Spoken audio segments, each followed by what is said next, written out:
Good afternoon, everyone. My name is Ambrose. I'm joined by Rachel and Sean, and we are the Best Centre team. Today, we will talk to you about V2G technologies, Challenge 1. Let's begin our road trip to a sustainable tomorrow. V2G technologies are imperative in reaching Australia's 2050 goal of net zero emissions.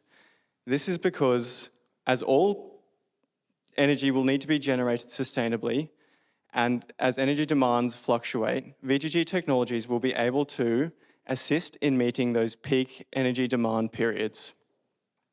Currently, V2G technologies are in its early stages and they are not accessible to many people. In fact, many people do not know about them, even those who own electric vehicles. The problem we are targeting today is how we can raise awareness about V2G technology and encourage continuous participation with those technologies. We have used a wide variety of behavioural frameworks as well as existing research to develop a nudge solution that we will present today. So in developing our solution, we wanted to select a target audience so that we could create a really specific intervention. We first considered our current electric vehicle owners, as Roy Morgan likes to put it, your quintessential Tesla man. On the other hand, we have our future EV owners, so your young professionals, probably haven't actually heard of V2G technology before, and may have some potential concerns in the future about the sort of inconvenience due to their appreciation of the freedom and social value that comes from having a car. So in selecting our target market, we really came back to those behavioural frameworks, particularly EAST and that timeliness. So the reason we've selected the future EV owners is that the lack of awareness is a really immediate barrier to V2G technology adoption, and it's actually a really good opportunity to step in before this cohort even has formed a perception of the technology, and we can frame that how we would like.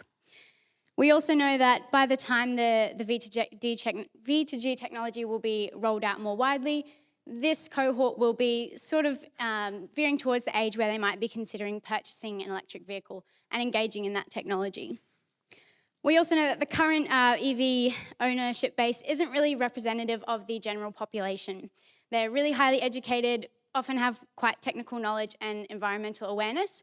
So we really need to start addressing the basic energy literacy needs among the general population.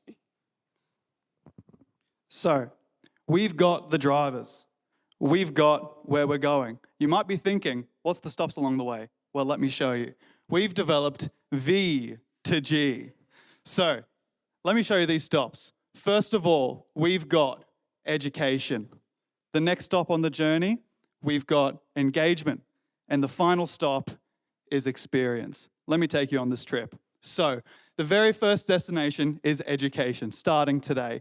Obviously, we want to address this awareness issue right now, and the best way to do that is to start looking at how we can spread awareness of V2G technologies to this core group.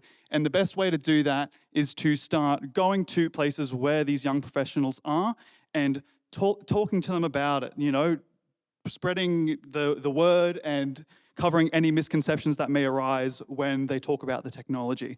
This is a really special opportunity for energy technology because with a lot of these technologies, they have, robust histories, but for the first time in a long time, we have the opportunity to pre-bunk and establish an image of this technology that is socially optimal. And to support this, we do have co-creation workshops and ways to keep engagement up with email lists.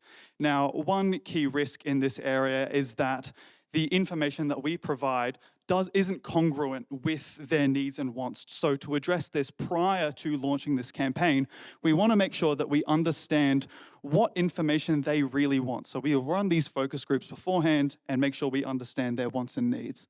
So later on in the journey, we've hit engagement. Now, later on, you'll notice it says 2028 up there.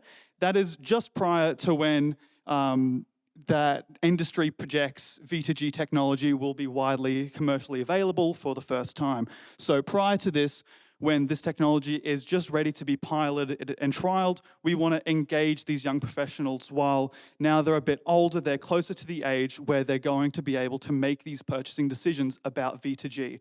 So similar to the first stage, we want these in-person trials where they can, for the first time, physically experience the actual technology behind it all and see what it's all about. And this touches on that inattentive bias, the fact that they haven't seen this technology before, so they have no real reason to pay attention to it. But now they've seen it, they can see its applicability to their own lives, and they can address that and think about how they might use it. We're also supporting this with support for those who've shown keen interest by signing up to the email lists, and then also keeping that co-design element, making them feel like they're coming along with the journey with us and incorporating their ideas, building that trust.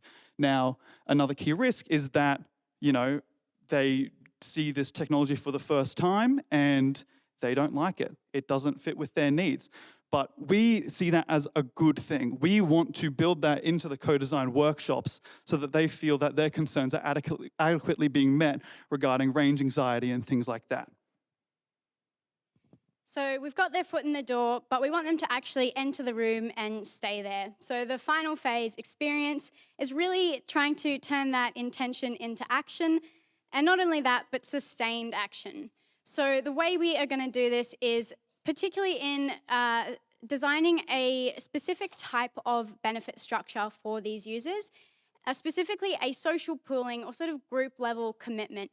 So users can sign up in groups with friends or family who might also own EVs, and they can set collective targets together. There's a lot of flexibility. They can choose to set weekly targets or monthly targets, etc., whatever works for them. And then they coordinate and collaborate with each other to make sure they're meeting that as a collective, but they still get that personal sort of freedom to use their car as they wish. And it also provides them with extra rewards if they meet or exceed those targets. So there are some similar examples of this sort of group level resource management approach in sustainable sort of resource management. And there are some potential risks that have been identified, such as free riding, but there are some traditional mechanisms that can be used to address that, like different risk, benefit and punishment structures, or, for example, exclusion from the group. There are other concerns, obviously, around data management and privacy, things like that. That would all need to be considered with the regulation and implementation as well. So by identifying these key barriers and motivators of the target group, we have been able to develop a multi-phase approach which aligns with the development stages of V2G technology and allows us to really create a strong foundation for the adoption of V2G technology in the future. It's also important to keep in mind the need for constant evaluation, because we can't just wait until the end and see if it worked, because by then the technology is widespread and there's no backtracking. So the need for constant communication with stakeholders throughout is really important. So by targeting this key market segment early on in the process to increase knowledge and involvement with the technology, V2G will drive us toward our sustainable generation destination. Thank you.